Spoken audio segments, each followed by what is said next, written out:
Hi, welcome. I'm your host, Michael. Today we're talking about keeping your dog healthy and fit. We're going to be visiting with Dr. John Waterhouse in regards what's the best way to start exercising your dog. Hello, everybody. Welcome to Healthy Paws. Today we're talking about keeping your dog healthy and fit. The ins and out. What does that really mean? And is your dog fit? And what are your baby steps to get your dog fit? And their muscles and their agility, and he dives really deep into it. He's a veterinarian in Colorado. He's written so many articles and books and literature, and he's got these wonderful platforms that we're going to dive into and have a really wonderful conversation with him in regards to, what's out there and what he's created that's out there that's so wonderful for not just vets to use, but you can use as well. So with that, I would love for Dr. John to introduce himself and say hi to our room. Well, thank you, Michael, for that introduction. So, yes, you probably can tell I speak with a funny accent. So, I'm an Australian veterinarian, and I came out to the United States, 10 years ago to do a year in specialist training in pain management, rehabilitative medicine, stem cells. Really, you could call it sports medicine. And that 1 year turned into 2 years, turned into 5 years. And in that time, I went to the University of Tennessee and undertook my canine rehab certification training.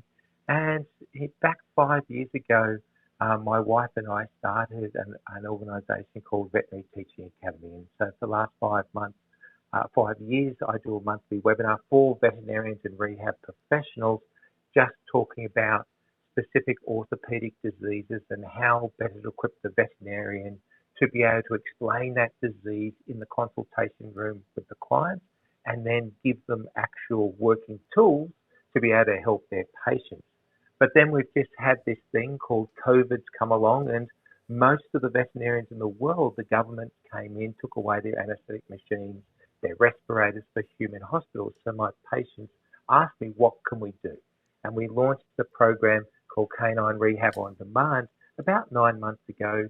So vets could prescribe that to their clients to be able to do rehabilitation at home with their pets, but also to give them access to that same knowledge and training that I've been giving to veterinarians for the last 5 years.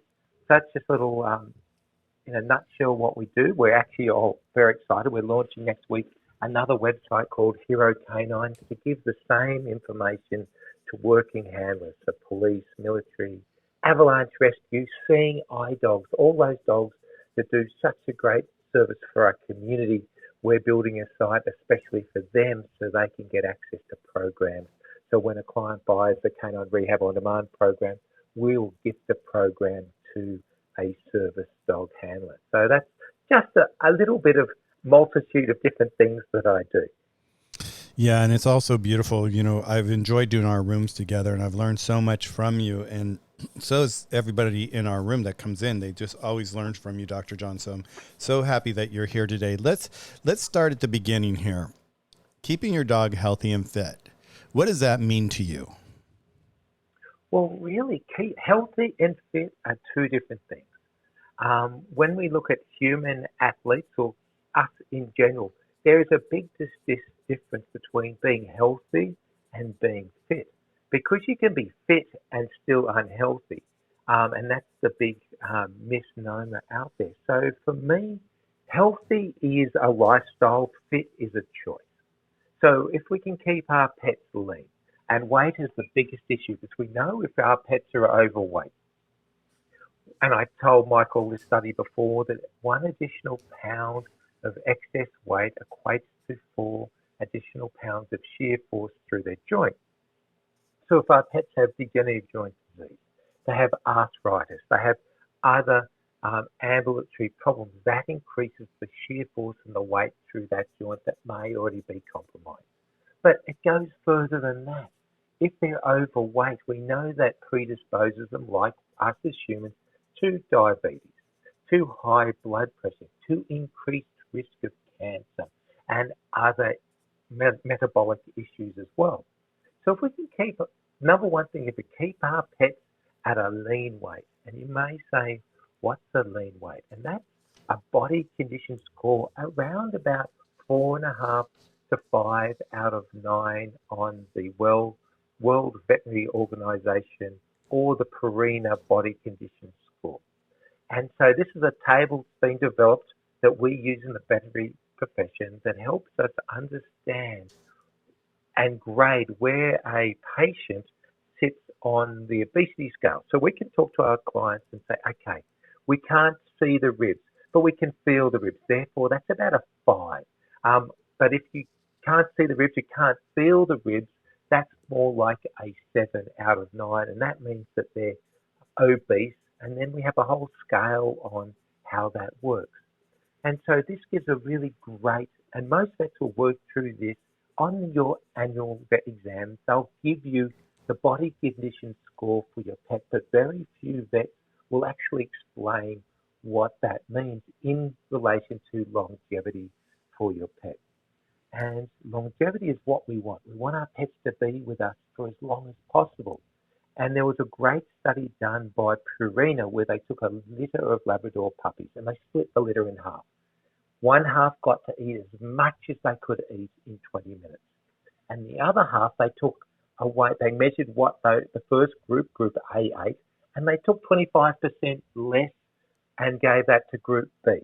And that was for their life. They had the same physical education, the same exercise, the same regime over a 16-year period.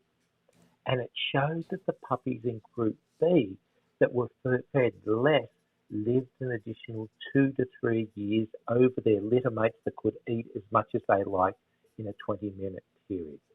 They didn't develop the same amount of degenerative joint disease or arthritis. They didn't develop diabetes. They didn't develop all the cancers that their litter mate did. And this was a 16-year study. So they spent millions of dollars on this study, and it revolutionized how we think as a veterinary profession about nutrition and weight. And I say to my clients, if we can just lose a little bit of weight, you potentially can have your pet for an additional a year to 2 years, depending if it's a large breed versus a small breed. We know that our large breed dogs have a lot shorter lifespan than our small breed dogs. So say a Great Dane will have a lifespan of 7 to 9 years, and a Chihuahua, well, they go on forever, but they're usually 16, 17 years. Well, and what you're talking about, John, and everybody that's in the room, if you're not familiar with what these score charts that John's talking about, it's called the body condition scoring, and you can actually Google it, and there's actually one that's there from 1 to 5, and then the one Dr. John was just talking about is from 1 to 9, and it shows you on, if you take your phone and you do snapshots with your dog at these different angles that they show you to do it, you can actually take a look at your dog and see if they're overweight. Because Dr. John, you said 1 pound equals how many pounds of force, additional force? 1 pound equals an additional 4 pounds. So I just spoke last week for the Bernese, or 2 weeks ago for the Bernese Mountain Dog Club of America, the AKC, their annual general meeting. And I was talking about elbow dysplasia, and that's a huge problem that affects giant breed dogs. And I said, I had to be very tactful, and I said, well, we know that Bernese Mountain Dogs don't have a problem with weight, and everyone in the room laughed because as a breed standard, they're judged on being overweight. The breed standard is for that big, voluptuous carriage and carcass. I'm sorry, carcass is the cattle term, but they are judged to be more of the breed standard if they're overweight. So I used the example of a Labrador Retriever. And I said, if a Labrador Retriever is 10 pounds overweight, as we know, some Bernese Mountain Dogs could be 30 pounds overweight. I had a Newfoundland that was a 300-pound dog. Oh, my God. Think about that, 300 pounds.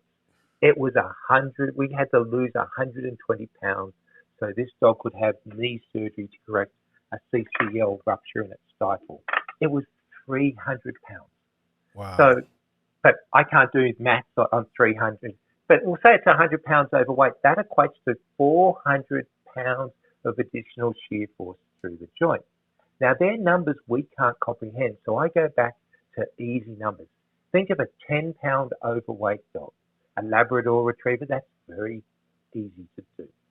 That equates to an additional 40 pounds of shear force going through that joint.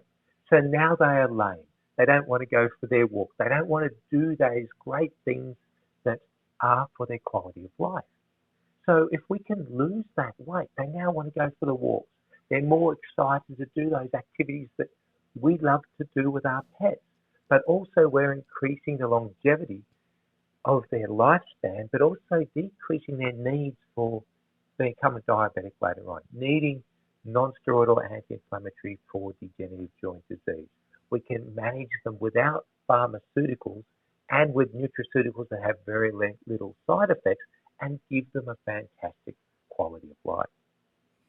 Well, and I think it's so important that everybody really understands what you're talking about, because I had no idea of this until we visit the first time. And I heard this number, and when you break it down, like 10 pounds is 40 pounds of additional weight. That is detrimental to their joints. Just like us, if we're overweight and we have tons of extra weight, your knees are taking on that many more pounds that we don't even equate it like that. But I'm sure it's something like that for us as well.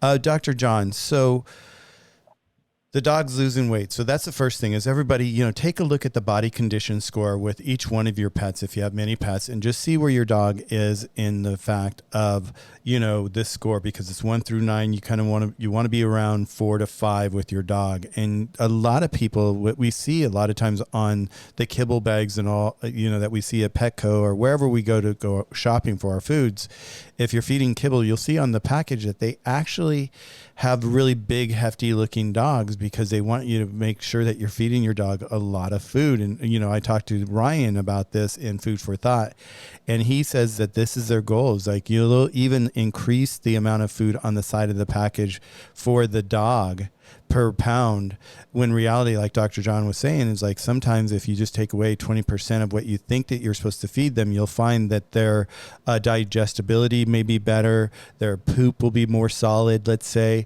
So there's definitely signs that you can see when your dog is eating too much and gaining too much weight, and actually be able to alter it just a little bit. So Dr. John, so when we're talking about, I love that you opened it up and I asked you this question, keeping your dog healthy and fit, and what does it mean for you? And you said they're two different things. And I totally agree with you. The healthy side of the fitness they're two different worlds. So let's talk about fit. What's one of the things you always share in the rooms, and I think it's so important that everybody gets to hear this, because it was shocking to me when I heard it, is about warming up. So we know, and I was talking to the Bernese Mountain Dog Society, but I actually go and I talk for humans about warming up and cooling down with their pets. And one of my good friends is the president in charge of the Olympic athlete obstacle course racing. And it's going to be the first event, hopefully in Japan, if that goes ahead, but definitely in Paris in 4 years or 3 years, whichever way they do it, it will be a medal event. And he asked me to come and talk to these Olympic coaches, professional running coaches, professional athletes. And so I'm in a room of 200 people. And I asked the question, how many people run with their pets? And I'd say 80% of the room put their hands up. And then I said, okay, how many people in the room here warm up before they start to do any physical exercise? 100% of the people put their hands up. And I said, okay, now I want you to all keep your hands up, but I want you to leave your hands up if you warm your pet up or cool your pet down before and after exercises. And the first time I asked this question, I almost fell over, because I swear 90% of the room dropped their arms. And I was like, wow, this is the tip of the sword. These are Olympic coaches, Olympic athletes, and they don't warm up and cool down their pet. But they do it to themselves. And I asked the question, why don't you do it? And they said, we never actually thought that our pet biomechanically is the same as us. We never think about that.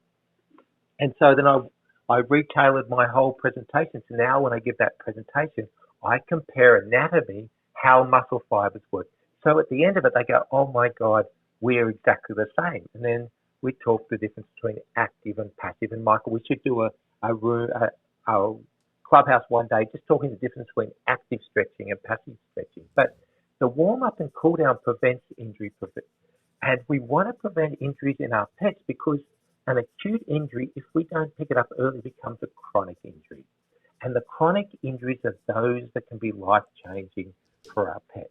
And so we want to try, and the great example is a cool down is we're running our hands over our pets, we're going through every joint. We can pick up little nuances if we're doing them all the time and try and get on top of problems before they become a chronic problem, because a chronic problem is very hard to treat. Well, and you said it, Dr. John, it's so important that you be proactive and see what's going on with your pet before it becomes a chronic problem, because that's when it really gets difficult, not just for you, but for your pet especially. I'm Michael. Thank you for listening to part A of Keeping Your Dog Healthy and Fit with Dr. John Waterhouse. Be sure to join us for part B of Keeping Your Dog Healthy and Fit with Dr. John Waterhouse. I'll be back as your host. I'm Michael with The Journey. If you like what you hear, please hit the subscribe button so you could join us and get more pet education and learning how to set your dog up to win. Thanks.